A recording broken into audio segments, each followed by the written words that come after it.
فلو نسمع منك حاجة بسيطة في الختام فقرتنا.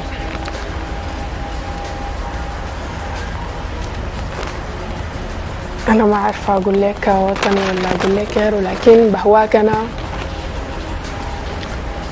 أنا وبفرد عليك الريح غوطة، وببراك بالدفو والأمان كان خربشك خوف الشتاء، وببقالك العشم البلا تحراو همومك كالفتى وشبع بنية وجعتك ذلة وإهانة وكفتة.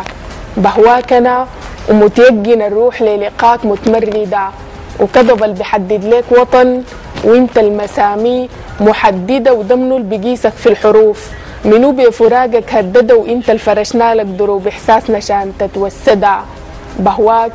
بهواك من وانا نطفة في رحم امي والغيب، من مطاطات الخطى الممحوقة من زمن الجهل. بهواك يا زوليل بقالي الروح ويقاع الحياة اليوماتي، والناس والأهل زوليل بتلب من عشاري قحة الضولة ظلم الدربي، ما بيسألني هل زوليل تساسق له الخطى المتسارعة وارجع لي مهل.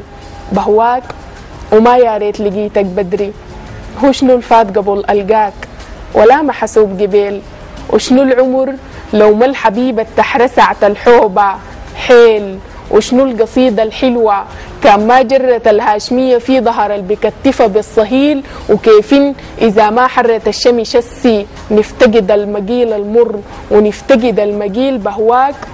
بهواك ونفسي محل تدق النوبة، شقيش الصباح اندسة تمرق بالشمس.